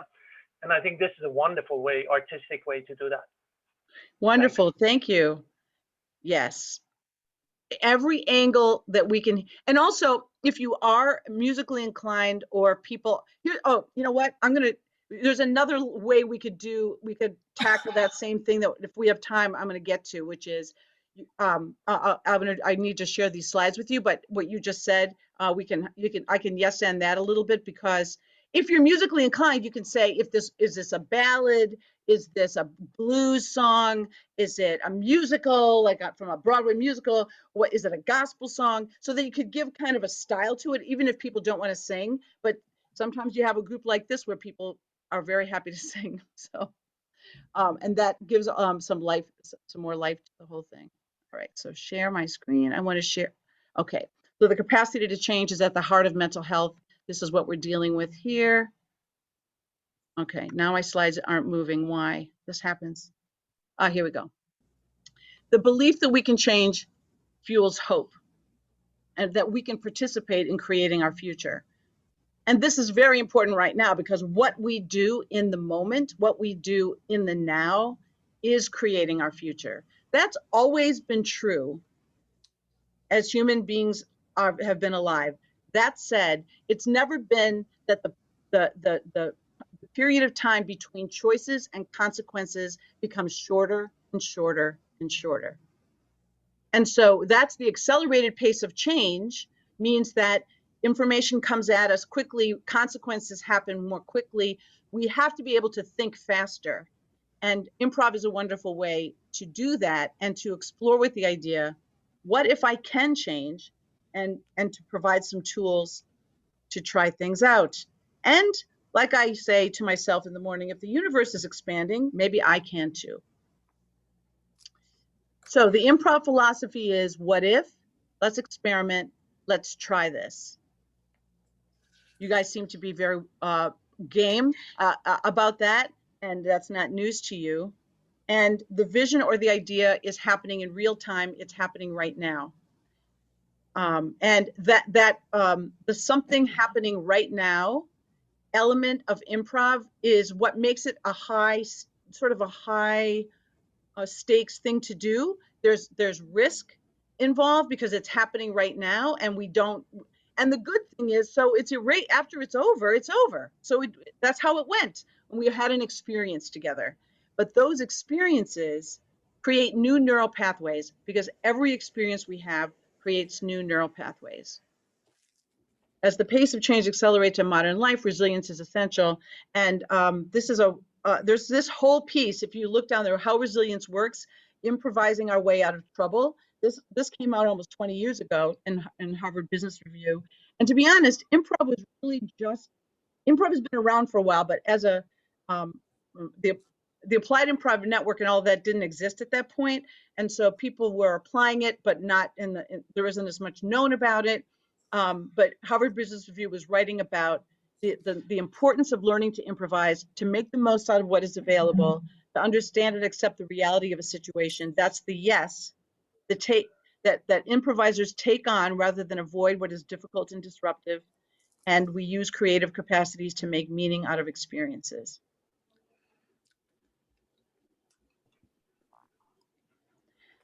So the brain-based piece of this, the brain plasticity thing, this is particularly important, I guess, in education, but it's very, very important in therapy as well. So there's an element of risk. So when you decide, those of you who got up on stage and everybody did something, even when we did the movements and you called out a movement, there's a risk. You're exposing yourself. And with that risk, there is an effort that goes into taking that risk. This is challenging to the brain because it challenges the part of us that wants to stay protected. With that challenge between wanting to stay protected and not exposed, but the kind of excitement of taking a risk is an emotional intensity. And if we're getting enough support, and this is why in improv we emphasize the positive, the radical acceptance of each other and of our efforts, and make a very big deal out of it. It may seem like, oh boy, that's a lot that those people are doing, cheering each other on all the time. But to get out in front of other people, or even in small groups, and take a risk is scary, and we need encouragement. But when we combine those elements of taking a risk in a positive social emotional environment and having a new experience, the connecting of ideas, the saying the opposite thing, and letting yourself be inspired by other people, these experiences build the brain. And it's called experience-dependent neuroplasticity. And when the brain detects an emotionally charged event, the amygdala, which is the part of us that's, the alarm system of the brain, releases dopamine into the system. Dopamine aids in memory and information processing. And you could say that this combination creates a Post-it note that reads, remember this. So that combination of risk, reward, positive social emotional environment, and also the risks being calibrated to the group's level of intimacy, the group's level of experience with this new tool, these new games. So the scaffolding of what we do with people being, very low risk, lots of reward, little bit more risk, lots of reward. That the amygdala gets challenged when we know we're taking a risk. The amygdala gets triggered, and that brain chemistry then says, remember this, this is important. And what we really want is to remember the things that are wonderful and create a new idea about what it means to try new things rather than to be afraid all the time. So every new experience creates neural connections. The brain is the organ that learns, so it's designed to be changed by our experiences. intense, prolonged, or repeated neural activity, especially if it's conscious, like when you say, I'm going to do this thing, I'm going to choose to be somewhat uncomfortable by taking an improv class. I'm going to choose to be uncomfortable by reading my writing in front of other people. I'm going to choose that that discomfort. That leaves an enduring imprint in our neural structure, like a surging current reshaping a riverbed. That is a beautiful image. A surging current reshaping a riverbed.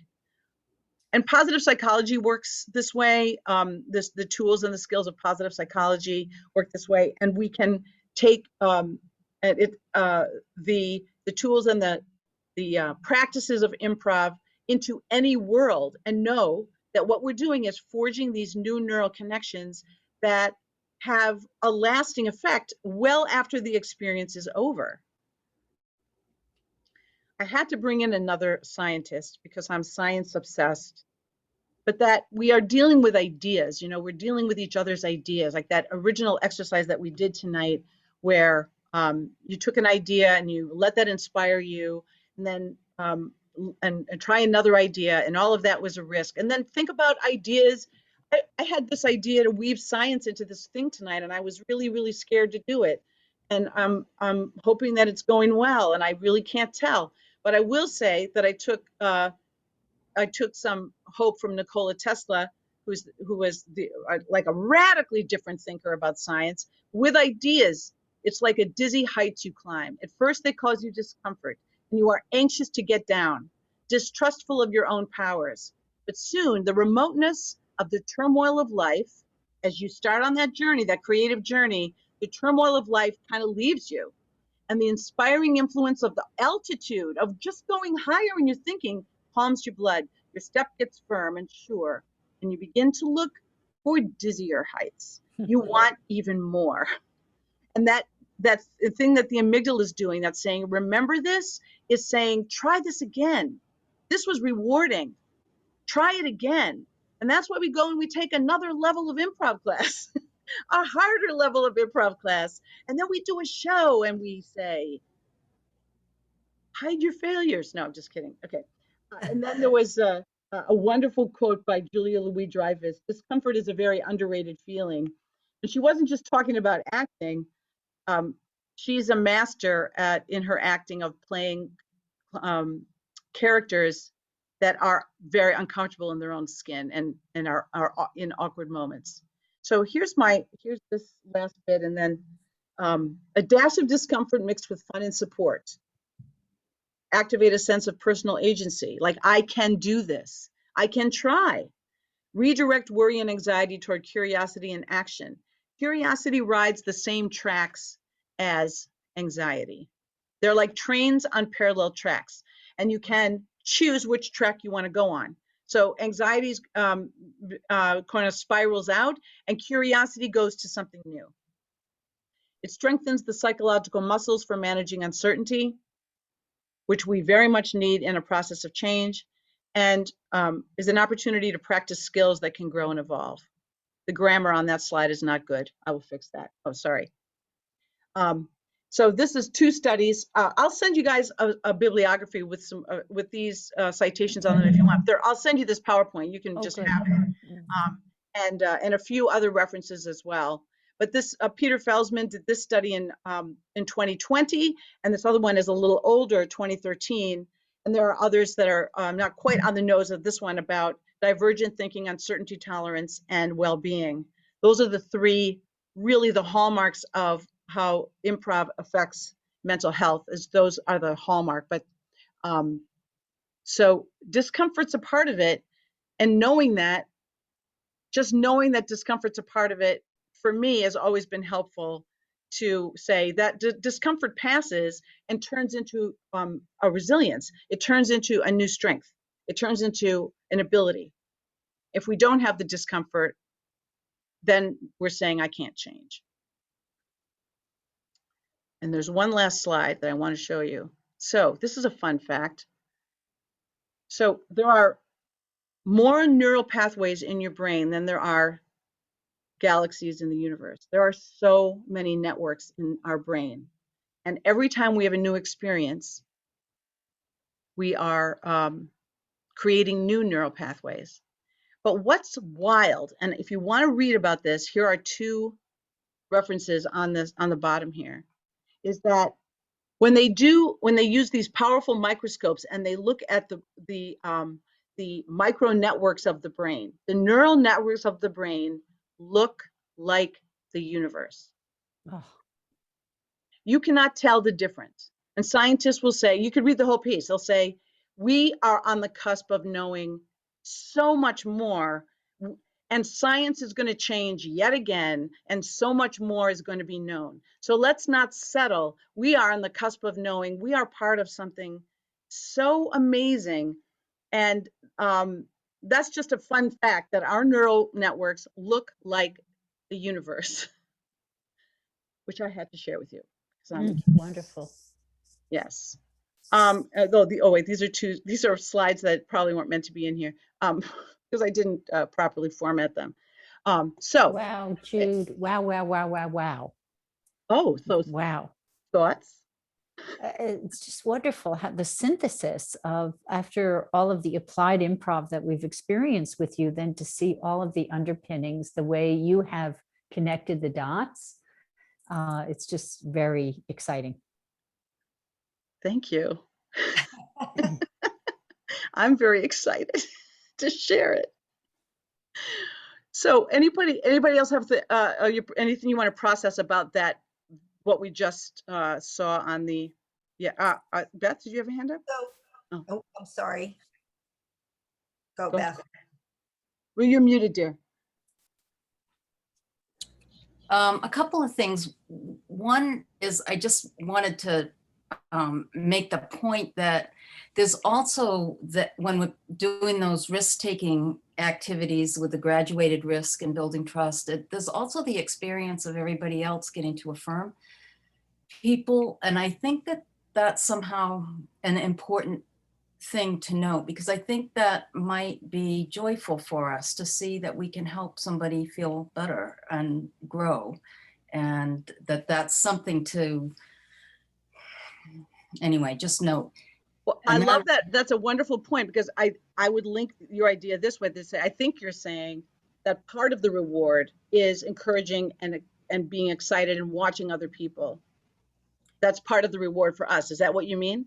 Well, sort of, and helping them grow. It's like when we do radical acceptance, when I teach that, which I learned from you, to nurses. And so there's the person who's taking the risk and saying whatever, grapes, and then everybody else is saying yes. And when they say yes, they get to experience affirming somebody else and the joy that can come from that.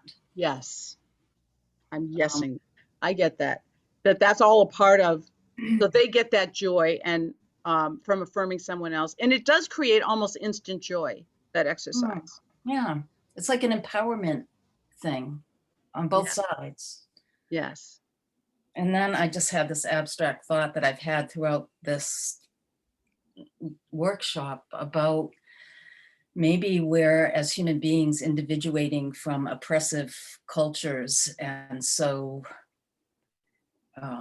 looking at those two slides with the brain and the universe, that it's just sort of mystical that we're evolving. Yeah. So. Yeah, that's an abstract thought that I think is someday not going to be an abstract thought anymore. Like, that's how much science is learning. But thank you for that. Yeah. So Christine had a hand up. Yeah. So I mean, you know, the benefits of this are amazing, right? On so many levels. And so there's a lot of therapists here, and I know there's other people too. So I'm an educator, and then I'm, you know, looking to be an integrative wellness coach, right? And I want improv to be a part of that. But I think I'm more confused by how to get people to buy into it. Like, in other words, I see the benefits so clearly. I'm so willing. Not everybody is willing to put themselves out there, right? Right. So. Well, so do you have so you want me to respond to that? Yeah. Okay. I do. It was a question without a question mark.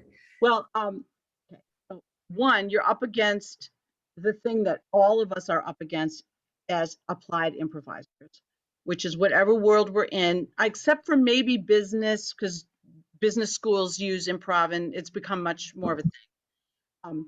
What you're up against there is the same thing that we're up against, which is how do we get people to agree that this is worthwhile and that this is useful? And I know that there may be people in here that can answer this better than I can. I'm just going to give a short answer and then open it up and see if anybody has ideas. But the first thing is, whatever you don't have to explain to people that you're using improv. You create your product, you create what your service is, right? And then and invite people into a group or an individual meeting and use the tools once they're there. Just use them and say, well, let's try a game. And if it's fun and if it's positive, that dopamine thing is going to happen in their brain and they're going to go, oh, I love when we do this. And the same thing happened in every group I've ever, like, I wasn't taught how to do this. I would just say, can we try? Let's try this. Somebody's exploring struggle that involves a changing of a belief, and I can see it. I can see that and that's what your work is going to be a lot about. When it comes to health, it's like my gluten story. It's going to be about, can I change my behavior based on, and maybe do I even believe in this stuff, right? So your work can be about understanding, changing your behavior, your food habits or something like that. Once you get people in the room, make it fun, make it rewarding, scaffold it, they'll be in. Then see, nowadays I promote what I do as improv, but I didn't always. There was 10 years I never said it. I just did it once people were in the room. Now I do classes that are actually for, so it starts with knowing what it is, what the goal is, and then you design your workshop so that they get what they need through this modality, and then they're not going to want to go to a boring group where somebody's just lecturing. Right. They're going to want to go to your group. And Nick uses this stuff in individual in amazing ways. He'll tell me about different ways that, things we do in improv for everyone. He'll say, oh, I applied that in my session, and it's providing structure, and it's providing a creative, sometimes a creative encapsulation or consolidation of what people learned, or it's a communication and a listening exercise. So there's loads of ways. It's just like you don't ask your surgeon, what kind of sutures are you going to use in my surgery? You just say, are you good at this surgery? Right. So if you say, I'm going to teach you to communicate better, or we're going to talk about changing health behavior, 5 tips, 5 techniques, and then you integrate this method, then that becomes your thing, and they're going to want to do it. And then after a while, then you'll get people to buy in. But I didn't start with it, and I don't know if anybody can. It's an ongoing issue in the field. That's why I offered this class. I'm sorry. Go ahead. I was listening to a podcast on improv, and they were saying, like, going into corporate America, you never tell the corporate leaders that, you're going to do improv and play games. You say you're going to do team building exercises, and you use all this other jargon, and then you go in and you do improv, but you never say improv because they don't want to think of their employees as playing games. They will think of it as, exactly, they'll think of it as a waste of time. Yep.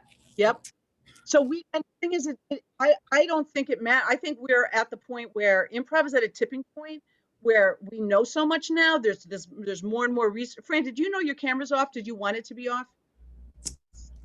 No, I did not. It's like the voice of God. Okay. Well, you know what? I've been struggling with my hair, and I'm so glad you guys haven't watched, because I'm like, no, I didn't know if you wanted to hide or whatever. Okay. No, I'm good. Yeah. So I've been back and forth with improvisers about this. I don't know. Beth, I know you do a lot of work. Do you label it improv? Do you think there's a benefit to labeling it improv? Or I find that Yeah, and I work in the medical field, and having fun is like a 4-letter word. But so I'm using the word experiential approach, like an experiential approach to skillful communication, but I have something else. No, so no, I'm not always using that word. I used to be staunchly like, I want to use it because it's this whole field of body of work, but sometimes it just makes sense not to use it. Yep. I love this. Thank you. So great. Keep going. I also like the term masterful facilitation as a kind of a way of, using improv. And I think what we're up against is a couple of deep historical biases against play. Yeah. Play is not serious, and right. Against performance. Performance is just phony, that you're not really real or something.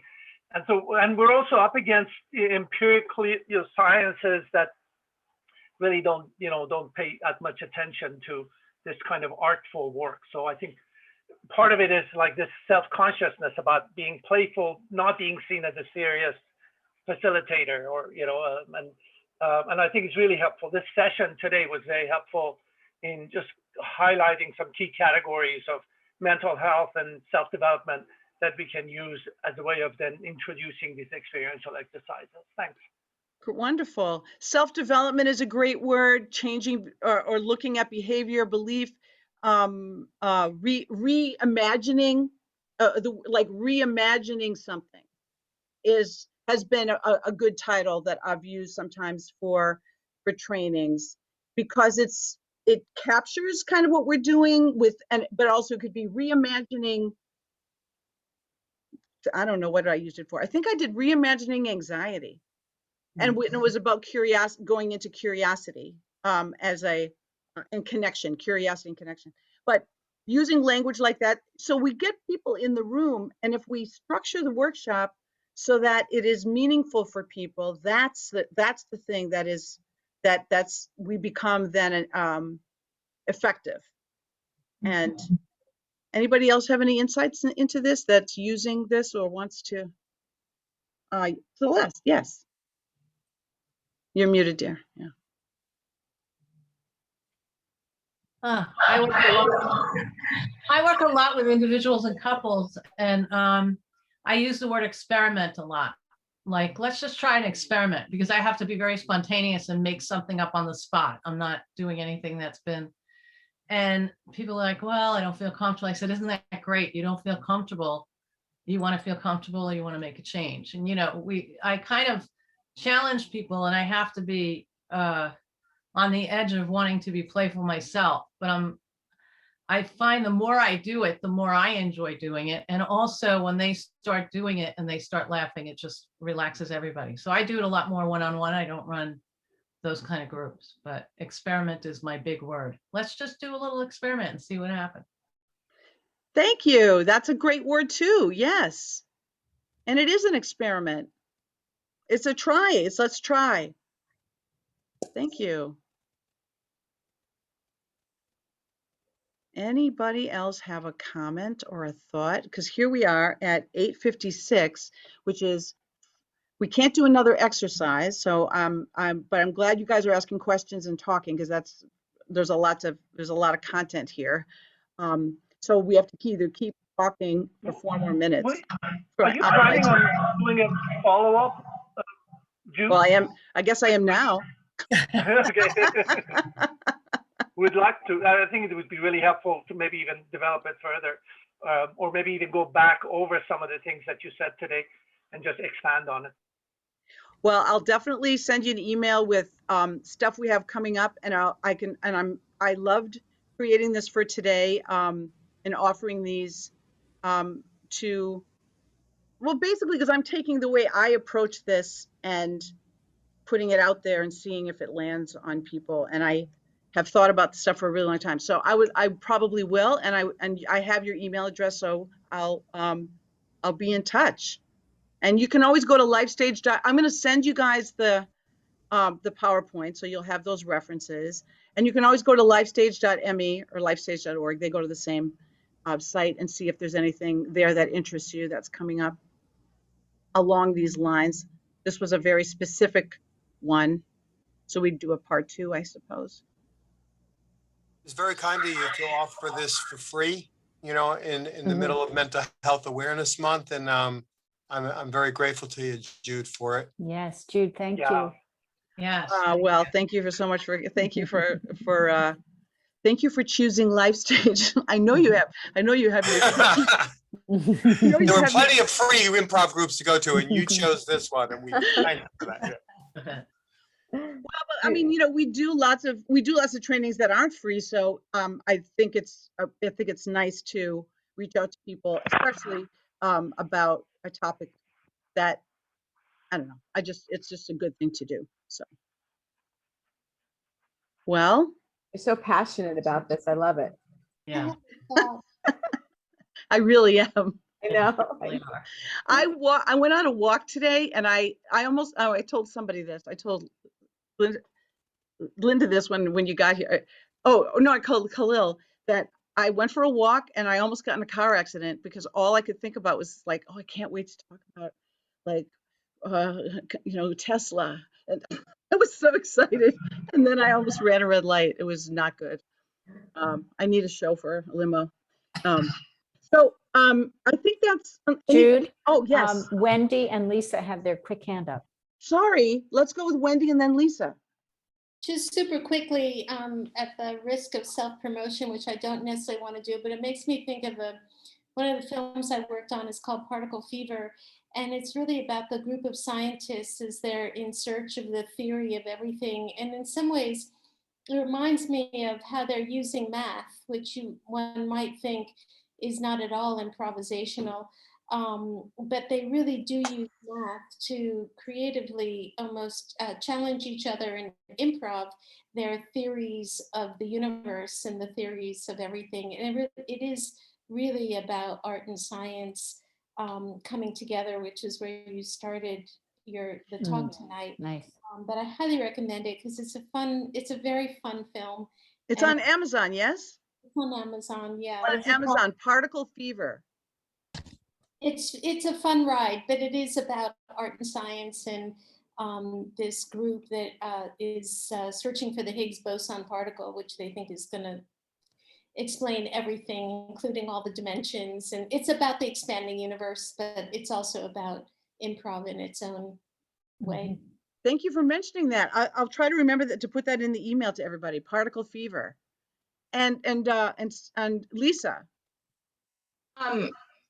I was just thinking how this is a great tool for tolerance expansion as well, especially for young people, especially for bringing levity to, things are so heavy, especially if you're a teenager, your mind's developing and everything's so intense, that how this can be such a great therapeutic tool for them to see solutions because there's some ease in the intensity of it when it's seen in, with some humor, some comedy, like the singing earlier, and how I think that's so, powerful. There's so much potential for so much transformation with this work.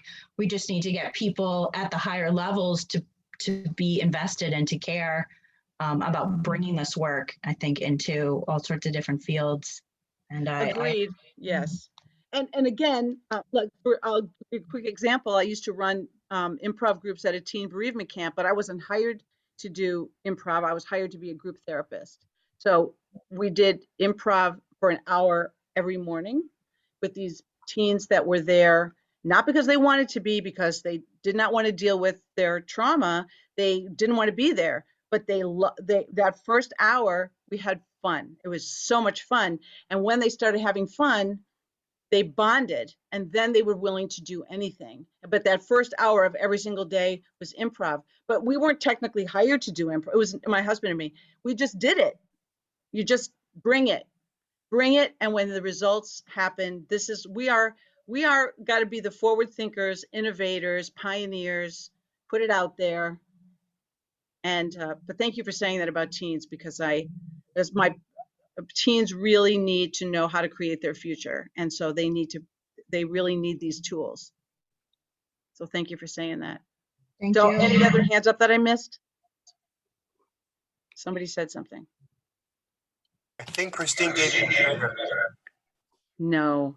Yeah. What did you say? He Maybe throws we- you under the bus, Christine. It's so, All the time, all the time. all the time. Well, you guys have been a delight. I'm going to send you this recording. I do want to say that Phoebe and Nancy, who are here, are doing a workshop on June 25th. That is wonderful. Do you have the link here, or did you? Oh, thank you for the comment, Lisa. They're doing a workshop on June 25th on, do you want to mention it quickly, Phoebe? And Sure. Nancy and I are trainers in positive psychology and both psychodramatists, and we're going to be presenting during this year. Many scientists in the field of positive psychology and resilience got together and said, what good are positive emotions during a pandemic? So it's a 20-page article, and we're going to synthesize it. They found 9 different strategies that are very related to what we did tonight, and the underpinnings of use of strengths, positive emotions, play, what it does in the brain, and the applied aspect of it, how it helps us to be resilient and actually strengthen our ability to deal with the stress. So these can coexist, both the stressors and the mental health. And they found that there's different strategies that people have been using, and it's going to be in 2 hours. We'll give you those 9 different applied strategies, all based in the science. Nancy, so I'll send you guys that link if you're interested. You can check it out. And you just met the 2 trainers, and it's through LifeStage, so we're a trusted source. Now, we know you have your choice in consulting. Thank you for flying with LifeStage today. Thank you all. You've been a delight. Thank you. Good night, everybody. Love you. Thank you, Jude. Good seeing you again. Enjoy your weekend.